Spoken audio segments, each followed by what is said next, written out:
तो नमस्कार देवियों एवं सज्जनों, मैं स्वागत करता हूं आपका अपने चैनल पर। हार्दिक पांड्या वाला हार्दिक स्वागत। तो शुरू करते हैं बिना किसी देरी के। तो आज जो है वो हम मोनेरा का ही कंटिन्यू करते हैं, है ना।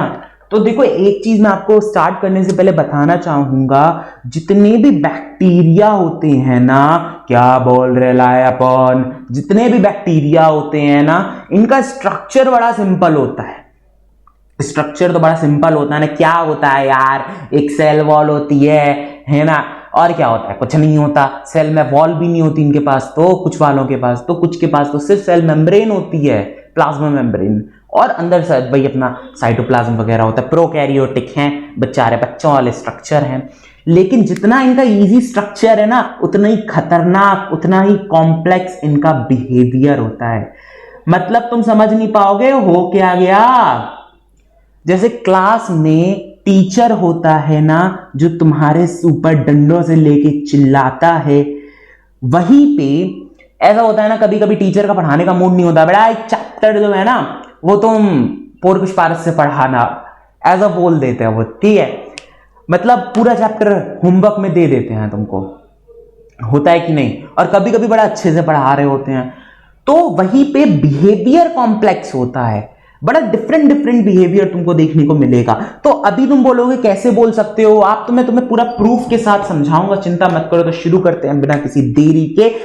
हम आज पढ़ेंगे आर्के बैक्टीरिया, ठीक है। मोनेरा जो है ना तुम्हारा, मोनेरा जो किंगडम है वो आर्के बैक्टीरिया और यू बैक्टीरिया में डिवाइडेड है। आर्के बैक्टीरिया इस वीडियो में, यू बैक्टीरिया नेक्स्ट वीडियो में। तो देखो, आर्के बैक्टीरिया का शब्द का मतलब समझो सबसे पहले। भाई बिना शब्द का मतलब समझे तो हम कुछ कर नहीं पाएंगे। आर्के माने क्या होता है? तुमने कभी आर्कियोलॉजिस्ट का नाम सुना है? आर्कियोलॉजिस्ट वही जो हड्डियों की खुदाई करते हैं, डायनासोर्स के जमाने की चीजों को ढूंढते हैं, मतलब जो हिस्ट्री के बारे में रिसर्च करते हैं। बेसिकली हिस्ट्री के बारे में जो रिसर्च करता है वो बंदा आर्कियोलॉजिस्ट होता है, ठीक है। इतना तो अपन को पता था। लेकिन अच्छा, चलो तो हम आर्के के अंदर, बैक्टीरिया के अंदर हमने आर्के क्यों लगाया? अरे बहुत आसान वाली बात है, हम ओल्ड चीजों की बात कर रहे हैं यहाँ पे। और इतना मेरे को पता है, ओल्ड चीजें जो होती हैं वो होती हैं स्ट्रॉन्ग, तगड़ी। अरे भरोसा नहीं है तो जाके देख लो। तुमने देखे होंगे बड़े खतरनाक किले होते थे पहले, वो आज तक हैं। और अभी रोड बनी नहीं गई 5 साल में, फटाक सीना गड्ढे आना शुरू हो गए। तो पुरानी चीजें स्ट्रांग होती हैं, फॉर एग्जाम्पल समझ लो। तो ये जो आर्के बैक्टीरिया होते हैं ना, ये बड़े खतरनाक किस्म के बैक्टीरिया होते हैं। तुम्हारे लिए नहीं होते, मगर हर जगह जिंदा रह लेते हैं। ये भी डिवाइडेड होते हैं। किसके आधार पे डिवाइड कर दिया मैंने? मुझे क्यों आपत्ति हो रखी है इतनी डिवाइड करने की? तो मैंने किसी आधार पे डिवाइड नहीं किए, मैंने इस आधार पे आर्के बैक्टीरिया ग्रुप बनाया है कि हार्श एनवायरनमेंट में रह सकते हैं। हार्श मतलब कठिन एनवायरनमेंट, कठोर एनवायरनमेंट। कठोर एनवायरनमेंट में भी ये लोग आसानी से रह सकते हैं। अच्छा, ये जो होते हैं ना, ये डिवाइडेड होते हैं। सबसे पहले इसमें आते हैं, तुमको देखने को मिलेंगे हेलोफिल्स। कौन से देखने को मिलेंगे? हेलोफिल्स। अच्छा, अब नाम से समझना, नाम एक बार तुमने समझ लिया तो तुमको हमेशा के लिए याद हो जाएगा। ये जो हेलोफिल्स होते हैं ना, ये सॉल्ट लविंग होते हैं। इन्हें सॉल्ट से इश्क होता है। जैसे तुम्हें किसी और से इश्क है, वैसे इन्हें सॉल्ट से इश्क होता है ना। अरे तुम्हें बायोलॉजी से इश्क है, मैंने कब बोला कुछ? तो मतलब कुछ भी ले रहे हो मतलब मेरा। देखो, हेलो माने क्या होता है? वो वाला हेलो नहीं, हेलो फ्रेंड्स चाय पी लो, वो वाला हेलो नहीं। हेलो एक ग्रुप होता है। पीरियोडिक टेबल तुमने क्लास 10th में पढ़ी होगी, तो तुम्हें याद होगा उसके अंदर लास्ट वाला जो ग्रुप होता था, कौन सा ग्रुप था? अरे जिसमें नोबल गैसेस थी, उसे हम लोग हेलोजन्स बोलते थे।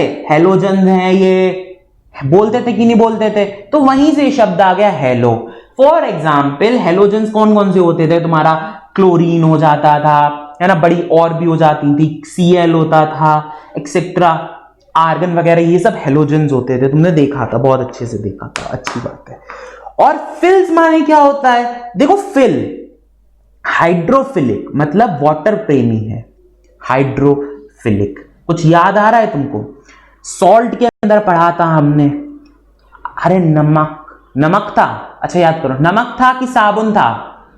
भाई साबुन था, क्यों नमक लिख रहे हो, क्यों कंफ्यूज करने पे तुले पड़े हो?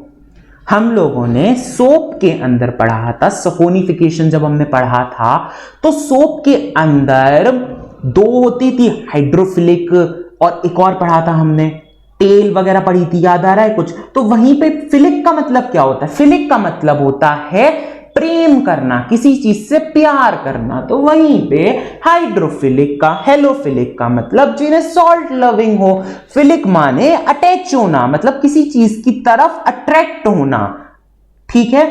अच्छा, तो ये जो हेलोफिल्स होते हैं ये सॉल्ट लविंग होते हैं। हेलो कहां से आया, फिलिक कहां से आया? मैं तुम्हें इसलिए बता रहा हूं कि तुम्हें रटना ना पड़े, वरना एनसीईआरटी में सिर्फ इतना लिखा है हेलोफिल सॉल्ट लविंग, बस इतना लिखा है। तुम समझ पाओगे? नहीं समझ पाओगे, इसलिए मैंने तुमको समझा दिया आसान भाषा में। अब तुम देखो, दूसरा है हमारे पास थर्मो एसिडोफाइल। अबे यार नाम से पता चल रहा है, थर्मो माने गर्मी, एसिड माने अरे तेजाब, और फाइल माने वो जो स्कूल में सबमिट करनी पड़ती है। अरे अभी तो बताया, फिलिक, अट्रैक्ट, जिन्हें गर्मी और एसिड पसंद है वो थर्मो एसिडोफाइल्स। बस समझ गए कि नहीं?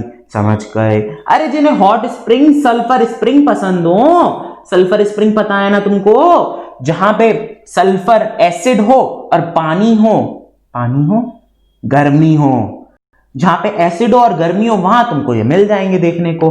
तो ये सोचो कितनी हार्श एनवायरनमेंट में एग्जिस्ट कर सकते हैं, है ना? मैं तुमको इसका रीजन भी बताऊंगा एंड में कि क्यों कर सकते हैं ये। अब अपने पास एक थर्ड आता है, वो है मीथेजोन्स, मीथेनोजेंस, ठीक है? देखो अब तुम्हें खुद समझ में आ रहा होगा, खुद समझ में आ रहा होगा। जेन माने जनरेट करना, ठीक? मीथेन CH4, कुछ याद है तुमको? एक गैस होती थी मीथेन करके, जलती थी, खाना बनाने कुछ इस्तेमाल में आती थी, किसके इस्तेमाल में आती थी कुछ पता है? अरे नहीं यार कोई बात नहीं, मीथेन एक गैस होती है, अभी इतना समझ लो, तुम्हारा दिमाग ये केमिस्ट्री में खाएगी, तब से तब देखेंगे। तो जो मीथेन जनरेट करते हैं, क्या करते हैं? मीथेन जनरेट करते हैं, वो मीथेनोजेंस कहलाते हैं आसान भाषा में, है ना? अच्छा, अब ये जो मीथेनोजेंस होते हैं भाई साहब पाए कहां जाते हैं? अरे हम मार्शी एरियाज, हार्शी एरियाज नहीं, मार्शी एरियाज।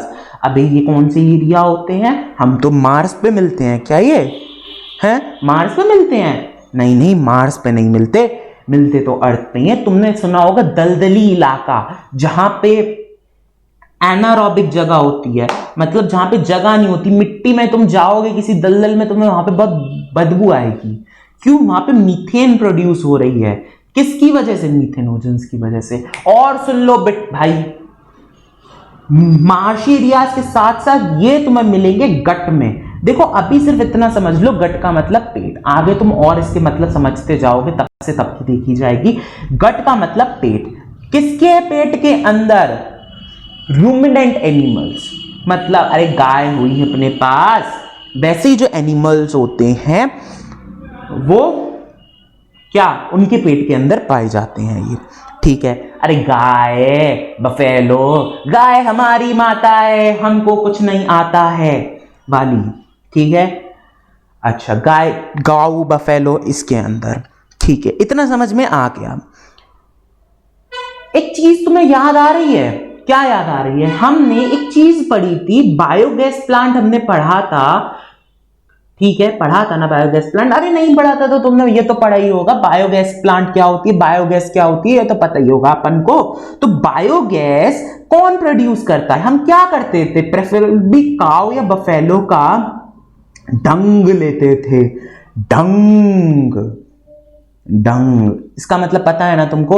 उनके फीसेस, मतलब उनकी जो सुबह तुम कर, मतलब समझ लाओ क्या बोलना है मेरे को, वही उनका वो लेते थे हम और उसे डाल देते थे और बना लेते थे। क्या उसके बाद हमें गैस मिलती थी बायोगैस, तो उस गैस के अंदर क्या होता था? अरे CH4, मीथेन, मेथेन, ठीक है? चलो, तो अब एक चीज मेरे को बताओ, तुमको ये लग रहा है कि यार बैक्टीरिया प्रोकैरियोटिक रहे भैया, है ना? अब उन प्रोकैरियोटिक में इतनी हिम्मत कैसे आ गई, इतनी खतरनाक खतरनाक जगह पे रह रहे हैं वो? कुछ तो कारण होगा दया, कुछ तो कारण होगा। तो उसी कारण का जवाब मैं तुमको देता हूं। इनके सेल वॉल का स्ट्रक्चर डिफरेंट होता है। सेल वॉल स्ट्रक्चर बड़ा इंपॉर्टेंट पॉइंट है, ठीक है? अब इसकी बस एनसीईआरटी में इतना लिखा है सेल वॉल स्ट्रक्चर, लेकिन तुम समझ लो आज कि ऐसा क्या है इनके स्ट्रक्चर में। देखो, जनरली जो सेल वॉल होती है प्रोकैरियोटिक की, इन लोगों की, उसमें एक लेयर होती है तुम्हारी प्लाज्मा मेम्ब्रेन की, है ना? प्लाज्मा मेम्ब्रेन पता है ना तुमको? नहीं पता तो बताओ, बता दें तुमको। अरे पता है भाई, सेमी परमिएबल मेम्ब्रेन होती है शायद, ये एक होती है कि नहीं, बताओ कमेंट करके। अच्छा, इतना समझ में आया तुमको कि नहीं आया? आ गया। तो इसके नीचे साइटोप्लाज्म होता है। अरे जो सेल के अंदर लिक्विड पाया जाता है, साइटोप्लाज्म ही तो बोलते हैं उसको, वो पाया जाता है। तो ये जो स्पेशल होते हैं ना, आर्की बैक्टीरिया के अंदर एक स्पेशल लेयर होती है, एक स्पेशल लेयर बोल सकते हो तुम, बट अभी समझाने के लिए मैं सिर्फ लेयर बोल देता हूं। इसे हम एस लेयर बोलते हैं। अब तुम कंफ्यूज हो जाओगे अगर मैंने इन एस लेयर्स के नाम बताना शुरू कर दिया तो। एस नाम दे दिया है, जैसे एक्स मान लेते थे कि फाइंड एक्स, वैसी फाइंड एस। तो एस लेयर्स होती हैं जो इनको इतना कैपेबल बनाती हैं कि ये क्या कर पाए, क्या कर पाए, क्या कर पाए, अरे बोल भाई, प्रोटेक्ट कर पाए, हार्श एनवायरनमेंट में रह पाए। समझे? याद हो गया हमने क्या क्या पढ़ा? आर्की बैक्टीरिया के अंदर हमने 4 तरीके के पढ़े, 4 तरीके के पढ़े या 3 तरीके के पढ़े? बेसिकली 3 तरीके के पढ़े। पहले थे हमारे पास हेलोफिल्स जो सॉल्ट लविंग होते थे, दूसरे थे हमारे पास थर्मोएसिडोफाइल्स और तीसरे थे हमारे पास मीथेनोजेंस। बस इतनी सी बात है, भेजे में घुसा लेने का, हो गया काम। चलो, शुक्रिया for watching this video. Share करो दोस्तों में, फैला डालो पूरे देर।